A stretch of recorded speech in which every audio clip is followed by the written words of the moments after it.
You affected people's ability to work, travel, be educated, to actually flourish in American society, to self-determine, as we're all given God-given rights. Shame on you. Dr. Fauci, you've become Dr. Fear. Americans do not hate science. I don't hate science. The American people hate having their freedoms taken from them. You inspired and created fear through mask mandates, school closures, vaccine mandates that have destroyed the American people's trust in our public health institutions. This fear you created will continue to have ripple effects over generations to come. You have already seen its effects in education, in the economy, and everything else.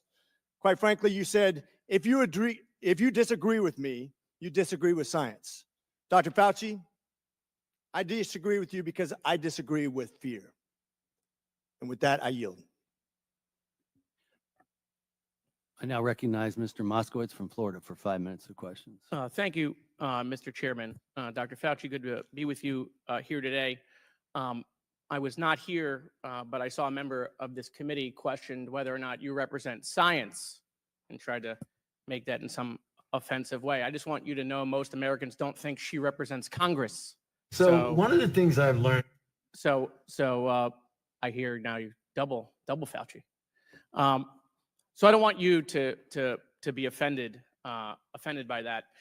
I actually, similar to Representative McCormick, who was serving in the field as a doctor during COVID, I was running the logistics operation and the Florida response as the director of emergency management for the state of Florida for Governor DeSantis. So I was deploying masks and gowns and gloves. We were setting up field hospitals. We were setting up testing sites. We were setting up vaccine sites throughout the pandemic. And the one thing that became clear to me as a country is we were not prepared. In fact, we actually had many preparations for a pandemic, but both the states collectively and the federal government threw that out and kind of was just making it up as we go. One of the things I wanted to ask you, and I understand you're not in the response field, but do you feel, since you've left, that we are better prepared today than we were several years ago when COVID hit? In some respects, excuse me, in some respects we are, but in others I'm still disappointed. And I think one of the things that was really a problem with the response was the degree of divisiveness that we had in the country about a lack of a coherent response, where we were having people, for reasons that had nothing to do with public health or science, refusing to adhere to public health intervention measures. What I think that we will do better, hopefully, is that the CDC, I believe, has now recognized some of the failings of the lack of communication and interaction between the federal response and the local public health officials. One of the weaknesses that we had in the United States that other countries didn't have was a disconnect between the healthcare system and the public health system, whereas the CDC can't demand information from local public health individuals. They have to volunteer to give it to them, and it isn't given to them in real time. So we were at a disadvantage. Oh, no question. I saw that. I saw how the lack of investment in technology, right? We had states trying to share information with the federal government using, Windows 2000. Or fax machines. Fax machines. Right. Exactly. Yeah. So, and so, we spent $7 trillion in two packages and two administrations. And one of my concerns is that I feel that, especially in supply chain, I feel like we're not that much better off than we were before COVID. Am I wrong in that assessment? Yeah, I don't think you're wrong, but I hope that the CDC has made it very clear that they are trying to change that and correct that deficit of a separation between the local and the federal CDC so that we can get information in real time. It was very frustrating for us that often we had to go to the UK or South Africa or Israel to get real-time information because they had a connection between what was going on the ground and their public health system. So they Right. knew right away what was happening. We didn't. Dr. Fauci, you talked about how, we live in partisan times, a lot of misinformation. And, colleagues on this body said, you should be, charged and found guilty. Of course, the only one that's happened to is your former boss. But, the question I have is, when you saw a lot of that disinformation, whether it was, we can use a disinfectant to do like a cleaning or do light in the body, or that, China's working super hard, President Xi's got it contained, all of the stuff that was being put out, were you concerned? What was your feeling at that time, working in the administration, seeing that come from the podium? Well, I was very frustrated by that. It was very clear. I was put in a very difficult position that I didn't like, of having to contradict publicly the President of the United States. I took no great pleasure in that, but I felt it was my responsibility to preserve. He must have thought you did a great job. He gave you a commendation right before he left. Well, I felt it was my responsibility, as to preserve my own personal integrity, and my major responsibility to the American public to tell them the truth. And if I could just take this opportunity, when I was saying that if you attack me, you attack science, I didn't mean that I am science. What I meant was that when the data showed that hydroxychloroquine does not work, and there are people saying, oh, it does, I'll give it to people, and we know it can be hurtful to them, then when you're attacking what I'm saying, that the science shows it doesn't work, and the science shows that bleach doesn't work, that when you attack that, you really are attacking science, because science has shown that it doesn't work. That's what I meant. When you're attacking me, you're attacking science. Thank you, Doctor. Thank you, Mr. Chairman. I yield back. Gentleman's time's expired. Now recognize Mr. Jordan from Ohio for 5 minutes. Thank you, Mr. Chairman. Doctor, why was it so important that the virus not have started in a lab? We don't know where it started, and that's the reason why I keep an open mind. So I don't know what you mean by why was it so important. It wasn't important. You still don't know where it started? The guys you gave money to figured it out in 3 days. No. Mr. Anderson said on January 31st, 2020, virus looks engineered, virus not consistent with evolutionary theory. The very next day, Dr. Gary said, I don't know how this happens in nature. It'd be easy to do in a lab. And then 3 days later, Shazam, they switch and say it has to be nature. So they figured out in 3 days, but you still don't know?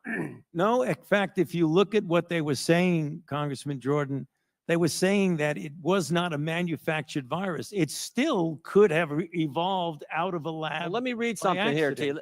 They're not incompatible. In our study on the censorship of the Biden administration working with big tech, I want to read you a WhatsApp message from Mark Zuckerberg. Can we include that the White House put pressure on us to censor the lab leak theory? So this is a communication on July 16th, 2021. Nick Clegg, Joel Kaplan, Sheryl Sandberg, Mark Zuckerberg. They're certainly feeling the pressure to downplay any lab leak theory and go with the natural origin theory. Is there a question there? One's coming. Here's another email to Mark Zuckerberg. It says, subject line, COVID misinformation, Wuhan lab leak theory. In response to continued public pressure and tense conversations with the new administration, we started removing 5 COVID claims, including the lab leak theory. Mr. Zuckerberg responds, this seems like a good reminder that when we compromise our standards due to pressure from an administration in either direction, we often later regret it. Why was it so important the virus not have started in a lab? Wasn't so important that the virus not. We don't know. We know it was important to someone in the Biden administration, so much so that the top people at Meta, the top people at Facebook are asking, why are we getting all this pressure to downplay the lab leak theory? And we have an email from June of the same year, June 4th, 2021, saying the same thing. It was certainly important to somebody. Well, what does that got to do with me? I'm asking you because you're the expert on the coronavirus. I'm saying, why was the administration so pushing not to have the lab leak theory as something that was viable? I can answer that. I've kept an open mind throughout the entire process. You kept an open mind. Dr. Fauci, open mind. That is correct. What happened in those 3 days? Why did Dr. Anderson and Mr. Anderson and Dr. Gary, why did they change their mind in 180 degrees? Because what Christian Anderson says 3 days later, after he said virus looks engineered, virus not consistent with evolutionary theory, 3 days later he says the main crackpot theories going around at the moment relate to this virus being somehow engineered, and that is demonstrably false. How did they figure all that out in 3 days, Dr. Fauci? You can do Still that. have an open mind. Well, what they did is that they testified before this committee. What they did, they went back and looked at the sequences and realized that their initial concern was unfounded about that, and it did not look at all like it was manufactured. But as they said in their paper, even though they feel it was more likely, 3 days. They figured it that's out. exactly, you could do that Okay. in 3 days. You Okay. can scan sequences in a day. You Okay. don't need 3 days. Okay. Who's Robert Redfield? The former director of the CDC. Dr. Redfield, right? And he was also on the coronavirus task force. Is that accurate? He was a member of the coronavirus task force. And here's yeah. what he said to this committee. He said, Redfield said that Fauci and Collins left him out because Redfield suspected that coronavirus had leaked from the Chinese lab. Is that accurate? Well, he said that, but that's not true. You're That saying is incorrect, Congressman. Dr. Redfield's lying to the committee when he No. sat right where you sat? When he said that I kept him out, that is an incorrect statement. The roster who was on the phone Was Dr. Redfield in that conference call on February 1st when you had Mr. Anderson and Dr. Gary on that call? He was not. And the conference call was put together by Jeremy Farrar. So no one kept him out. He said he was kept out because Did he felt. U.S. tax dollars? You want me to answer the question? Yeah, I would just wonder why he wasn't on the call. It seems to me the head of CDC, part of the coronavirus task force, which was formed 2 days prior to that call, would have been on the call. Well, the call was arranged by Jeremy Farrar. You should ask him. Okay. Did U.S. tax dollars flow through a grant recipient to the lab in China? I'm sorry. What was? Did U.S. tax dollars flow through a grant recipient to the lab in China? Yes, of course. It was a subaward to the Wuhan Institute. And who approved that award? Excuse me? And who approved that award? What agency approved that award? National Institute of Allergy and Infectious Diseases. Your agency approved that, right? Yes, it did. After. Does that have anything to do with this downplaying of the lab leak theory? No, Nothing to do with it. nothing. What do you agree that there was a push to downplay the lab leak theory? Not on my part. Really? Really? Wow. Wow. I think most of the country would find that amazing. I still got 11 seconds. Well, look at the facts. I've kept an open mind throughout the entire process. All right, I yield back. I now recognize the majority staff for no longer than 30 minutes of questions. Dr. Fauci, it's good to see you again. I want to ask a couple questions about some of the members' questions and then get into some follow-ups. The issue of the CIA trip was brought up. That was brought to us by a whistleblower. That was not an allegation made by the committee. It was an allegation made by the whistleblower. You testified at a transcribed interview back in early January. Do you recall me asking you about that allegation? About the going to the CIA? Yes, Yes. And do you recall, and you denied it then as well, and you denied it here today. Do you recall the subcommittee publishing that you denied it? I don't recall. We did. You did. Okay. We put it out in a press release afterwards that you denied the whistleblower's allegation. And then today, during the course of the last couple hours, have any members on the majority side of the dais asked you about a trip to the CIA? Yeah. They have? No, they had. I'm sorry, Mitch, I'm not hearing this so well. Have I you- have a point of order, Mr. Chairman. What's the gentleman's point of order? I have an inquiry about whether or not I'm hearing things or whether or not you just yielded 30 minutes of committee time to staff. That is correct. Both sides. And the question that the gentleman just raised was a question that I raised. So apparently he was not listening when I was questioning Dr. Fauci. Thank you for your point of order. You may continue. What I asked was, we asked you about this in a transcribed interview. You testified that you did not go to the CIA. We published that you refuted that allegation. And then today, no members of the Republican side of the dais have asked you that question. Is that accurate? Thank you. You've been asked a number of times about your former senior advisor, Dr. Morins, and have said, and I want to make sure I characterize it correctly because it goes a little back and forth, that you didn't conduct official business over a personal email with Dr. Morins. Has Dr. Morins emailed your personal email before on non-official purposes? As I mentioned, we wrote scientific papers together, so he very well may have Okay. used that. Of course, that's the email I use when I write a scientific paper, right? And that's because NIAID policy allows you to write on semi-official time, write papers, but you just have to put a disclaimer that this is Yeah, not the view no, of in other NIH. words, if you're doing something as official business, you shouldn't use your emails that are your official business. So in order to be compliant with the regulations, you would use a personal email. I appreciate it. I want to ask about some of the public health policies enacted during the pandemic. Dr. Francis Collins, the former NIH director, recently said in an interview, and I'm quoting, you attach an infinite value to stopping the disease and saving a life. You attach a zero value to whether this actually totally disrupts people's lives, ruins the economy, and has kept many kids out of school in a way that they never quite recovered. Understanding the COVID task force had a lot of voices at the table, is that an accurate description of the public health advisors? And then you could fit in other advisors along Yeah. the way? Yeah, Mitch, what I believe that Dr. Collins was saying was that we give a advice based on pure public health issues.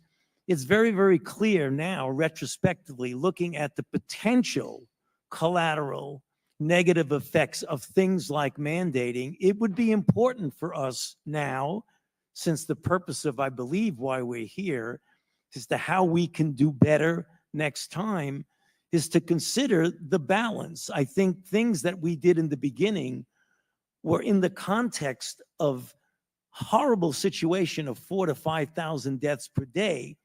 But that doesn't mean that you don't go back and look and say, did everything we do at that point and the duration for which we did it, was that appropriate, and do we need to re-examine? I believe that's what Dr. Collins was referring to, and I agree with him on that. And you got to my next question, that we are here trying to figure out how to do better next time, lose Yes. fewer lives next time.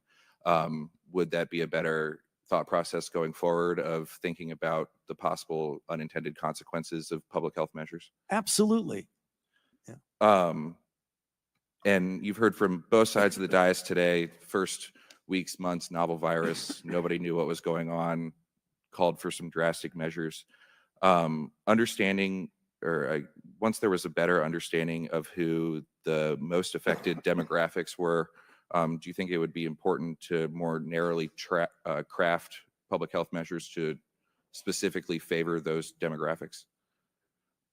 The answer is yes, but you have to be careful, because if you have a certain group that is being predominantly afflicted, if you're really, really clear that another group is really quite protected, then you should fashion it demographically related. But what often happens with outbreaks is that they're a moving target, and you only hear about other vulnerables as you get further into the outbreak. So the answer to your question is you're partially correct that you need to do that, but you've got to be careful when you're dealing with a moving target. And we can appreciate that. You've been asked a little bit again about the theories of natural immunity and herd immunity. Those are both real scientific theories in infectious disease. Is that correct? Yes. And between infection-acquired immunity and vaccinated-acquired immunity, did the United States hit herd immunity? The answer is no. And I've written a paper on that, is that when you're dealing, and just let me take 30 seconds, I don't want to run out the clock on you, but I think it's important to make this point. When you talk about herd immunity, it's predicated on two principles: that you're dealing with a pathogen that's not changing, and number two, that when you either get infected or vaccinated, the duration of the immunity is measured in decades, if not a lifetime. So that if you have a pathogen that stays the same, like measles doesn't change. So I was infected with measles when I was a child. It's the same measles that's infecting people in certain countries in the developing world. Number two, when you get either infected or vaccinated with measles, you have immunity that's durable minimally in decades and possibly for life. So if you get the same pathogen and you get a large percentage of the people who have either been infected or vaccinated, then you have herd immunity. We did not ever have that with COVID. And you've also been asked a number of times about the vaccine and vaccine mandates. Were you the one that recommended to the president to mandate vaccines for certain individuals? No, Do you know who did? no, it was more of it was a combination of a group and just saying that, you know, certain agencies like the Labor Department or what have you would feel that this would be done. But it was not like I one day said, hey, we should mandate vaccines. That did not happen. And I want to echo the comments of the chairman that we agree the vaccine saved hundreds of thousands of lives. And we talked about this a little bit in January, and I think you touched on it a little bit today. Could issuing these mandates and removing the notion of informed consent from some certain sects of the citizenry lead to vaccine hesitancy? Yeah, I mentioned this I believe in the TI, that as a matter of fact, that's something that I think we need to go back now when we do an after the event evaluation about whether or not, given the psyche of the country and the pushback that you get from those types of things, we need to reevaluate the cost benefit ratio of those types of things. And then I won't belabor the point, but we talked about the 6-foot distance an awful lot today. Do you recall if it was ever suggested to be 10 feet? You know, I don't recall, Mitch, if it was ever suggested it was 10 feet, but when I made my explanation of what it was, I was saying that there was no trial that looked at 10 versus 6 versus 3 versus not even worrying about it at all. And you said today that there were discussions at the White House about the 6-foot rule. You don't recall if it was discussions about whether or not it should be 3 or should be 10 or should You be know, 6? I don't recall, Mitch, what the exact discussion was, but as I've said in response to multiple questions, what we had, the CDC was said that on the basis of their evaluation, which was based on the droplet approach, that 6 foot would be to go. And since there was no clinical trials going one way or the other, that's why it was accepted by the group. And then it hasn't been a large topic today, and we talked about kind of, again, the many unknowns in early 2020. Schools were closed through the semester. Some schools reopened for the fall semester. Some remained closed going through into 2021. Looking back, are there current academic ramifications of remote schooling or kids not being in school? I think there have been a number of, I know that there have been a number of studies to show that there are lasting effects, at least up to this point. They tend to attenuate over time, but there have been substantial negative effects on learning and on children when you keep them out of school for a prolonged period of time. Have you seen any studies suggesting physical health ramifications? I haven't seen physical health ramifications. Mental health? I believe that there are some that show psychological issues that relate to keeping kids out of the environment, of the social environment of the school. And apologize for bouncing around. We don't have 14 hours with you today. I've got 30 minutes, so I'm so sorry about that. I'm gonna move quickly. Yeah. Again, across the dais, both sides of the aisle, a lot of questions on the origins of COVID and finding out the origins and how that could better lead to both protecting against spillover and wildlife trade, but also increased biosafety standards. As you sit here today, is it possible that COVID-19 was the result of a laboratory-related accident? Oh, absolutely. And like I mentioned multiple times, I keep an open mind. I feel, based on the data that I have seen, that the more likely, not definitive, but the more likely explanation is a natural spillover from an animal reservoir. But since there has not been definitive proof one way or the other, we have to keep an open mind that it could be either. And based on that answer, I think, is the hypothesis that COVID-19 accidentally leaked from a lab a conspiracy theory? No, I mentioned that several times. Conceptually, the concept of it is not a conspiracy theory. We've talked a little bit about the proximal origin of SARS-CoV-2, the paper authored by Dr. Anderson. It came to 2 primary conclusions, and I'm quoting, "Our analysis clearly show that SARS-CoV-2 is not a laboratory construct or a purposefully manipulated virus, and we do not believe that any type of laboratory-based scenario is plausible.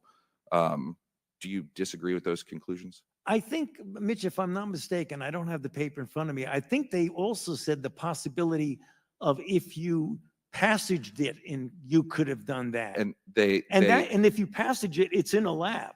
So it is, I mean, that could be. And they dispelled that at the end with we do not believe that any type of laboratory-based scenario is plausible. So I ask again, is a laboratory-based scenario plausible? Well, I mean, again, I don't want to speak for what they meant in that paper, but I have said multiple times, I keep an open mind that it could be either a laboratory leak or it could be what I think the data is leaning towards mostly, which is a natural occurrence from an animal reservoir.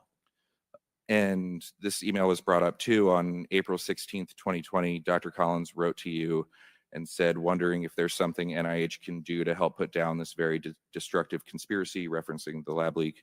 I hope the Nature Medicine article on the genomic sequence of SARS-CoV-2 would settle this, but probably didn't get much visibility. Anything more we can do? The next day, you were at a White House press conference and cited proximal origin and said that proximal origin established that COVID-19, quote, is totally consistent with a jump of a species from an animal to human. Did anyone tell you to cite proximal origin from the White House podium? No, it was in response, I believe, to a question that might have been asked by a reporter, but I wasn't stimulated to say that at all. I was responding to a question. At that time, back in April of 2020, was it also your belief that a lab leak was possible? Yeah, I've always had an open mind about it. And then I want to correct the record again a little bit on the drafting and publication of the proximal origin paper. Did Dr. Anderson send you drafts to review? He sent drafts, but I'm going to jump ahead of you, if I might, dribble around. I did not edit it. It was mentioned by a few of the congressmen. I did not edit the paper. And I appreciate that. I just wanted to get on the record. Right. I want to talk about Dr. Morin's and what you wrote in your opening testimony and some of the answers that you gave today. And just for clarity, you were, in addition to being unaware of his use of personal email and potentially intentionally deleting federal records, were you also unaware of his actions to assist Dr. Daszak and EcoHealth? I was aware of his friendship. I was not aware of his attempts to assist him to respond to an NIH inquiry. So not aware of the editing of press releases or editing of letters? No, I was not. On November 11th, 2021, Dr. Morin's wrote in an email to Dr. Daszak that he attempted to discuss the EcoHealth grant with you, and you, quote, got upset and told him to have no more communications with Peter. Why did you tell Dr. Morin's to no longer communicate with Dr. Daszak? Because I think it's inappropriate to do what he did. I mean, and your committee has called him out very definitively about that, and it was inappropriate to do that. This is back in 2021. Right. What did you know about what he was doing then? I didn't know exactly what he was doing, but I don't think it's inappropriate for people to be communicating and helping a grantee in a response. I didn't know exactly what he was doing, but I didn't think it was appropriate. When did you testified to Chairman Griffith, or excuse me, Chairman Comer, that you knew about the compliance issues later on with EcoHealth? When did you first become aware? I became aware during briefings by my staff in preparation for congressional hearings, well after the fact where the compliance issues actually happened.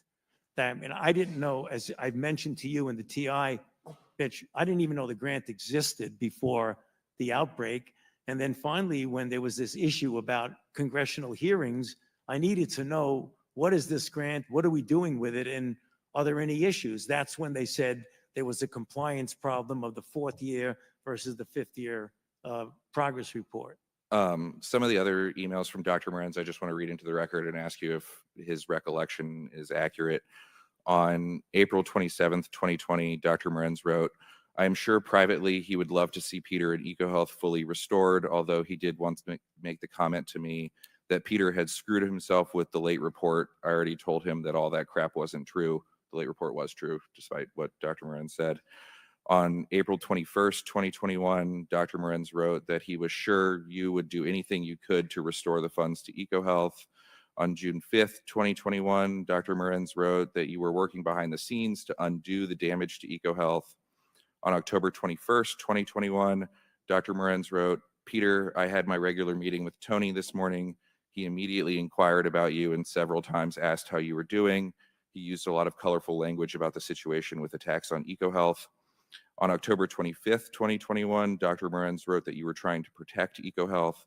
On March 22nd, 2021, Dr. Morenz wrote, the most important is within NIH to get the decision reversed and the grant refunded. I believe Tony would like to do this. And on February 24th, 2022, Dr. Morenz wrote, it will be a small consolation to hear the following, but in my face-to-face meeting with Tony this morning, he once again brought up, as he usually does, your plight, Peter. Did you ever have any discussions with Dr. Morenz about protecting EcoHealth or helping restore funding? Not at all. I don't know what, to be honest with you, Mitch, I just don't know what Dr. Morenz is talking about with that. Maybe he's trying to, as he said, cheer up. He said that in front of this committee, cheer up Dr. Dasick. But to say that I'm getting involved in trying to help him or protect him, not so. Did you ever have any conversations with Dr. Morenz about what Dr. Dasick was facing or about the termination of the grant? You know, he may have mentioned to me something like Dr. Dasick is going through terrible times, but I don't recall. It is conceivable that he would have mentioned that to me because, as he mentioned to you, that Dr. Dasick and he are very good friends. So it would not be surprising if sometime he had mentioned to me, boy, Dr. Dasick's going through some really tough times. Fine. That doesn't mean that I say you should help him. No, absolutely doesn't. So that's why we want to ask the questions and Yes. get the answers. During your transcribed interview with us, you were asked about whether or not Dr. Dasick had a conflict of interest in reviewing the origins of COVID-19. And you testified, you know, I hesitate to speculate about what someone else should do. The only people that I'm involved with is my own staff, who we've mentioned many times in this discussion, who don't have a conflict of interest. With the benefit of hindsight and the work of this committee, do you believe Dr. Morenz had a conflict of interest regarding EcoHealth? Well, from what we know now, he definitely had a conflict because he was communicating with a grantee of helping him in response to an NIH issue, which is a conflict of interest. I did not know that at the time when I made your statement. And I appreciate that. That's Yeah. Sticking with EcoHealth, in April 2020, NIH terminated and then subsequently reinstated and then suspended the EcoHealth grant that had the Wuhan Institute as a sub-grantee. Do you recall that decision? Yes. Were you involved at all in that decision? No. You previously testified to House Energy and Commerce that you were in essence told to cancel the grant. Do you recall who told you? We got it from a number of, now retrospectively, we found out how it was. It was the White House told the department to tell the NIH to cancel the grant. Did you agree with the cancellation? What is that? Do we need to listen to that? Okay. He was escorted out. Yeah. Okay, good. I'm Um, sorry. Repeat the question, Mitch. did you agree with the cancellation? You know, it wasn't a question of agreeing or disagreeing. It was like, can we really do that? I don't think that you can do that. And as it turned out, I was right because the general counsel of HHS said, by the way, you can't do that. You've got to restore the grant. And that's why they restored it and then suspended it pending the Yes. compliance review. Exactly. Not to keep reading Dr. Morenz's emails, but on June 24th, 2020, Dr. Morenz wrote an email. He, referencing you, made some additional comments to the effect that this came from the White House and he was totally opposed to it. You weren't totally opposed to it? Well, see, that's his, he's doing a lot of interpretation, Mitch. His interpretation, I was totally opposed to it. It was more of, can we really legally do that? And the answer turned out, I was right. No, you can't. Do you recall, did the department ask you first or Dr. Collins first to I terminate? think the it went grant? directly to Building 10, Building 1, the director's Is office. that the NIH director's Yeah, office? yeah. I think it went from the department to NIH to us. Okay. Were you, prior to your retirement in December of 2022, were you involved in any of the compliance actions NIH took against EcoHealth?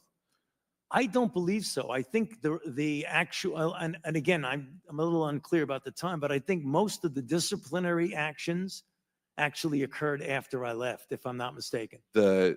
Yes, the actual suspension and debarment occurred after you left, but there were a number of letters requesting lab notebooks or further information while you were still there. What happened, Mitch, and it's important to point this out, once it was clear that there was compliance issues while I was still there, we were told at NIAID, stay out of it. Compliance is going to be handled by Building 1, i.e. the NIH director and Mike Lauer. So the compliance was said, don't touch it, don't go near it, just we'll take care of it.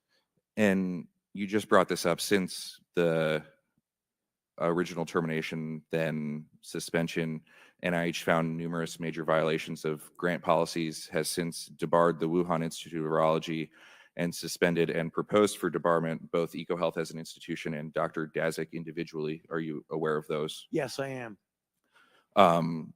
During previous TIs and hearings, when asked if they supported every one of these actions and supported the suspension and debarment, both Dr. Collins and Dr. Tabak said yes. Sitting here today, do you support the suspension and debarment of EcoHealth? Yes. I want to move on to the kind of like known unknowns of COVID origins, to quote Dr. Lipkin's paper from early 2020. On October 20th, 2021, Dr. Tabak sent a letter to then ranking member Mr. Comer that said the bat coronaviruses studied under the EcoHealth Alliance grant could not have been the source of SARS-CoV-2 and the COVID-19 pandemic. You've testified similarly both back in January and today. Some of the things that I believe Chairman Griffith brought up was just kind of that statement results on some things, rests on some things that we just can't know. In your experience, Dr. Fauci, do researchers publish every virus that they sequence?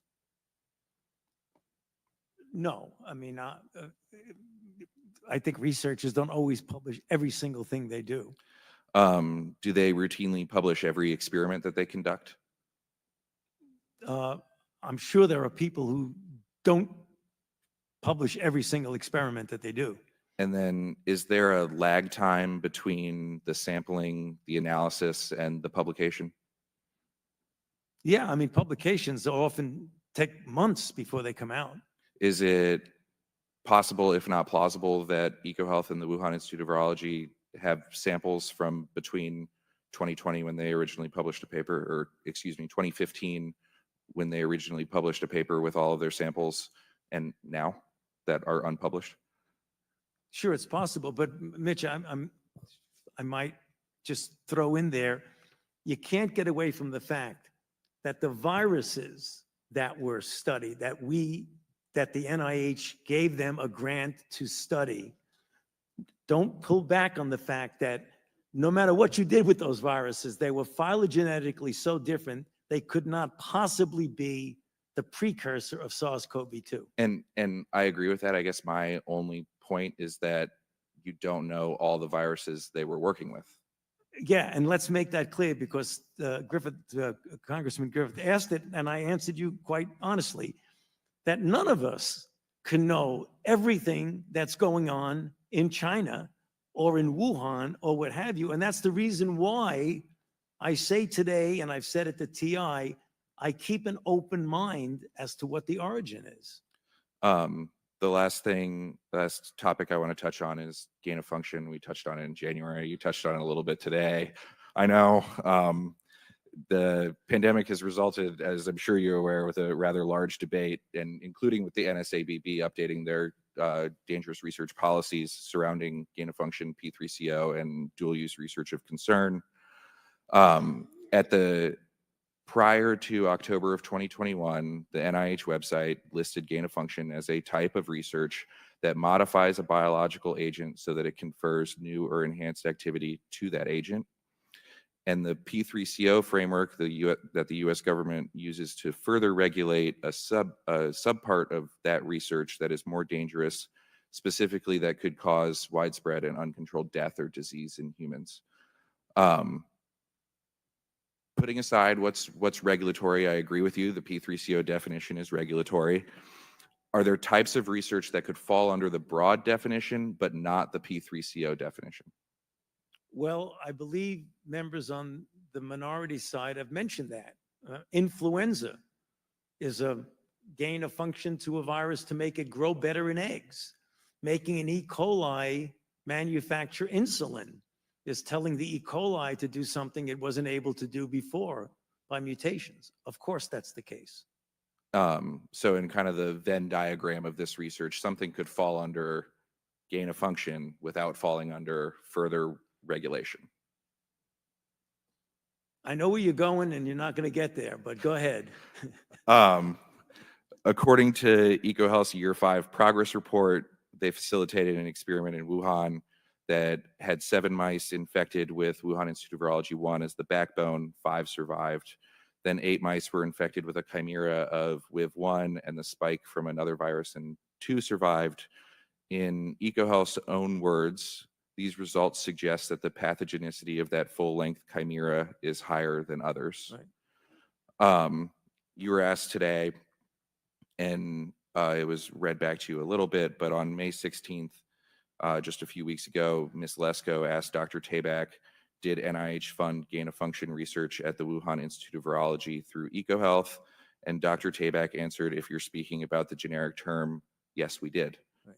On May 11th, you were asked a similar question, and you answered the NIH has not ever and does not now fund gain-of-function research at the Wuhan Institute of Virology.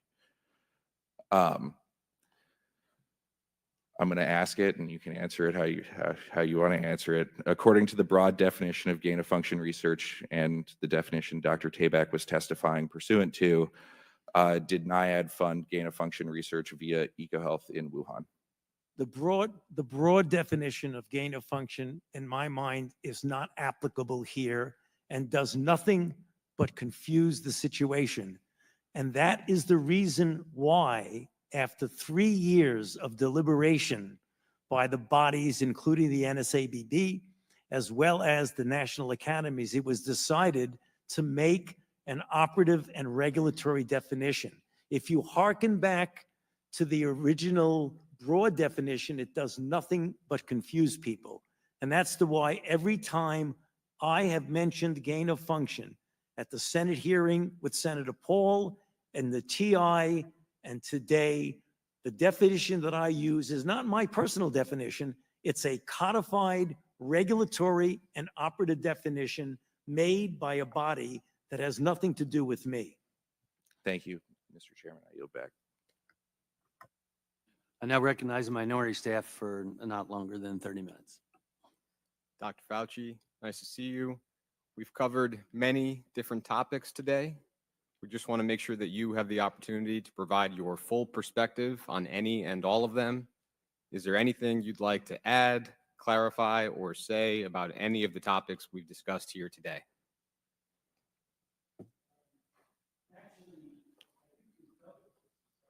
We've covered just about everything, but if you come up with something you want to ask me, I'd be happy to try to fill it in, but I think we've been rather extensive today. I think that's great, and I think we agree. And so with that, we'll yield back the remainder of our time.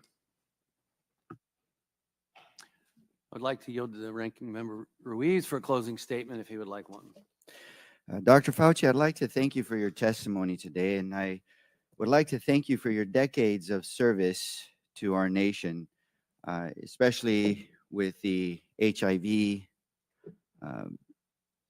epidemic that our nation suffered through, the pandemic flu, Ebola, Zika, and COVID-19, and your years of research and investment in that led to the rapid development of the COVID-19 vaccine that saved millions of lives. Thank you. And over the past 4 years, you have been personally targeted by extreme narratives about the origins of the COVID-19 pandemic and the U.S. government's response to it. They began in force in retaliation to wisdom you offered that contradicted the reckless and dangerous therapeutic recommendations by President Trump and have remained part of House Republicans' political playbook. These extreme narratives have been the bedrock of the Select Subcommittee's Republican-led probe and the untenable inferences they've somehow drawn despite the overwhelming evidence that it is inconvenient to those narratives. I want to be clear, the evidence uncovered from more than 425,000 pages of documents and 20 closed-door interviews of current and former federal officials has undermined the extreme narratives behind Republicans' own probe. As I alluded to at the beginning of this hearing, my Democratic colleagues and I are committed to speaking objectively and truthfully about what the evidence shows, and this is what it shows.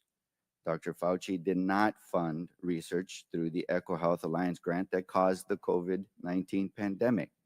Dr. Fauci did not lie about gain-of-function research in Wuhan, China. Dr. Fauci did not orchestrate a campaign to suppress the lab leak theory. These findings are apparent from the evidence. In fact, this much was clear by the time of Dr. Fauci's 2-day transcribed interview this past January. In the 5 months since, the Select Subcommittee has conducted several more closed-door interviews and reviewed several thousand more pages of documents. This additional evidence, Dr. Fauci's testimony today, has only made Republicans' claims less plausible and more preposterous. And when I was named ranking member of the Select Subcommittee, I made a commitment to follow the facts in objectively analyzing the origins of the COVID-19 pandemic. The Select Subcommittee is to meaningfully improve our nation's preparedness for future pandemics, then we must take an objective approach to the factual and scientific evidence available to us.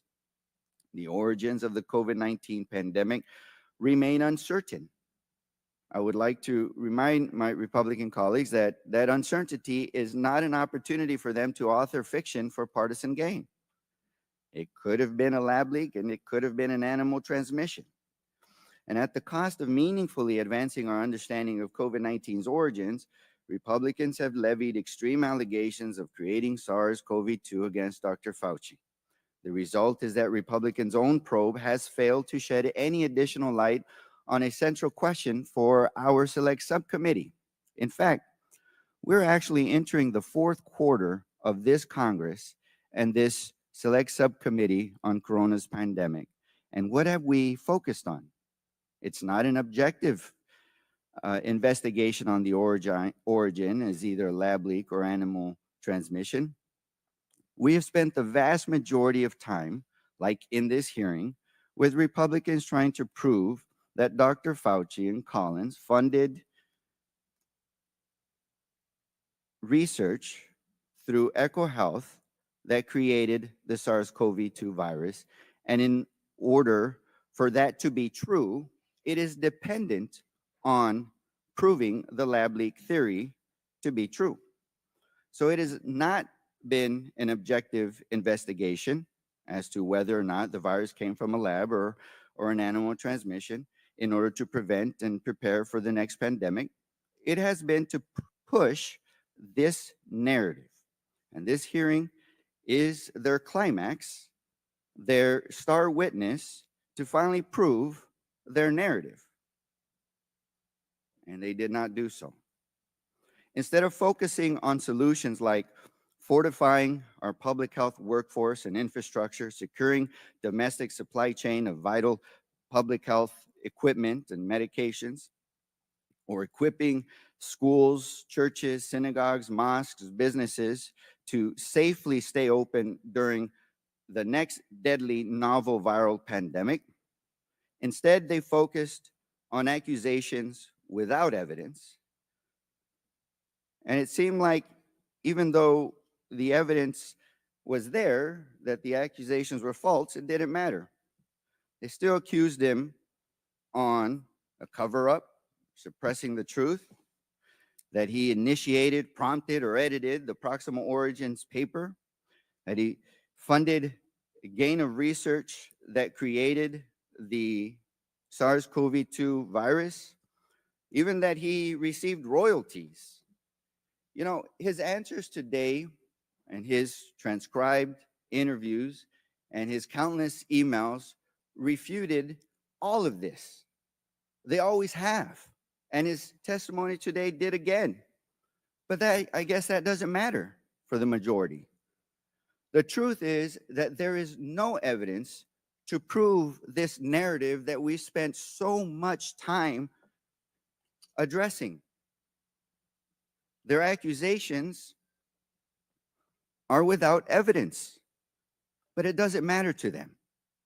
Intentionally misleading the public is propagating disinformation, and it's wrong and dangerous not only because it manufactures distrust in our public health leaders and our public health agencies, but also because it targets Dr. Fauci and other public health officials for violent death threats. Dr. Fauci just said that anytime anybody alludes to the false accusation that he created the COVID-19 pandemic, his death threats go up.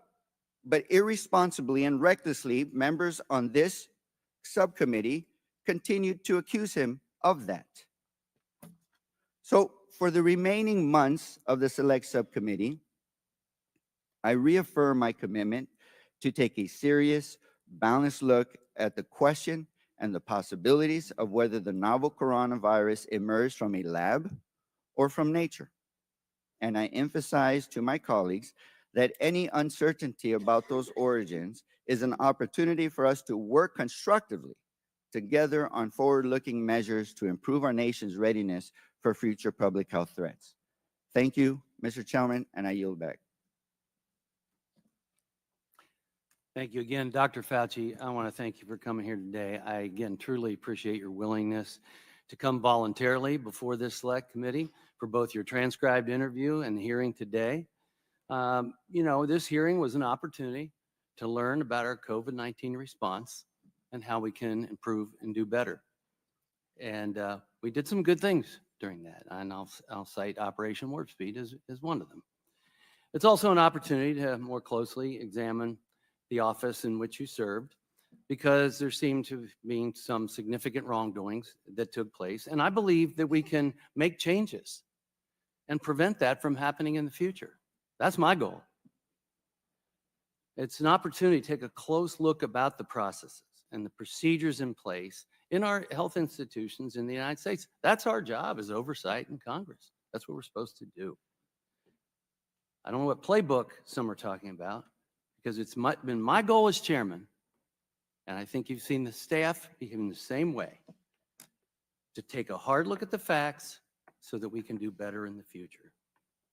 I know that at the end of the transcribed interview, not only during the interview, we talked about other types of vaccines we may be able to create, mucosal vaccines, maybe inhibitors of furin, if there's a furin cleavage site as part of the vaccine. I appreciated that conversation so very much. And at the end, you thanked me for the fairness. And we had the opportunity to share a lot that day. I think what I'm most concerned about as we go forward as a country and from our agencies is that we can be trusted and that we are better in our messaging and talk about clarity. Dr. McCormick today talked about what it was like actually treating COVID patients day in and day out. I had recommended early on that America needed to hear more from doctors that were treating COVID patients, what they were seeing, what was working, what was not working. I compared it to General Schwarzkopf during the Gulf War. Everyone tuned in every night to hear what General Schwarzkopf had to say, not the politician, but what the general in charge had to say. And I think that was important, the one who was in the trenches. But look, we've gone back and forth on the definition of gain of function. I think it's been pretty clear what was you said was on your mind, and there were two different definitions, if you will, a generic definition and an operative regulatory definition. But so, when we go through this, and what America hears is that you say NIH did not fund, and Dr. Tabak said NIH did fund. Clarity matters. I think it would have helped when you were in front of Dr. Paul in the Senate, if you were clear about what you meant. The American people had never heard of gain of function until this came about. Clarity matters. You know, when we conducted great trials on the vaccines, I thought they were phenomenal. Normally you have 8,000 to 10,000 people. We had about 40,000 people in each one of the trials. And what we knew from the trials is that, one, it saved a lot of lives. That's one thing. But we also knew that if you got vaccinated, you could still get COVID. We didn't make that clear to the American people in my mind. And that you could still get sick. And so if someone stands up, not you, but if someone stands up and says, if you get vaccinated, you're never going to go to the ICU and you're not going to die. Well, that was still happening. So where was the messaging? I wish you would have corrected that right then and there. You know, President says, oh, maybe we just inject bleach. Well, some people maybe thought that was serious. We made it clear it was not. And that was important. But here we have Operation Warp Speed, which I know firsthand you were working on, and you were kind enough to work with the Doctors Caucus to explain what was going on with Operation Warp Speed. And we have a presidential candidate who says, well, if that's developed, I'm not taking it. And I'm paraphrasing. And then takes it. The American public deserve a lot better from their government. And what should have been a 9/11 moment for this country, this pandemic, was turned into a political nightmare. We need to do better. These are agnostic issues, not political. And I think from what we have learned from you in the TI and here today, there's a lot of things that we can do better. And the grant process being one of them. I mean, if you look, when I sign a prescription, I'm responsible for it. Somebody needs to be responsible. And if you're signing for grants but not responsible for it, you just sign it, then you're not responsible for the dollars that are going out. And then maybe it's the advisory committee that needs to be signing the grant so that there's some level of responsibility and responsibility for compliance. I think that's one of the biggest lessons learned through all this. We can do better. America's a great country. We can fix our problems. But we have to take a good hard look at what we did, what we didn't do, be honest with ourselves, be better in our messaging to the American people, especially when it comes to health. And that's why I felt it was very important that we don't do things like mandates, but let patients have a conversation with the doctor that they know and trust, and make sure that we're getting the doctors all the information and data that they need. From adverse effects of the vaccine, which we've always done, adverse effects of the vaccine, to what the vaccine can and can't do, whether you're at risk or not at risk, what are your risks? Those are personal conversations that need to take place. And I look forward to trying to establish a system that does a better job at that. I'm going to conclude and just say thank you once again, Dr. Fauci. Matter of fact, I'd be glad to have more off-the-record conversations about things we can do in the future, drugs we may be able to develop, treatments we may be able to provide, and vaccines we may be able to produce. And so if you're amenable, I might reach out to you for that, and other scientists as well that may have varying opinions. So again, thank you again for being the witness today. With that and without objection, all members will have 5 legislative days within which to submit materials and to submit additional written questions for the witnesses, which will be forwarded to the witnesses for their response. If there's no further business, without objection, the Select Subcommittee stands adjourned.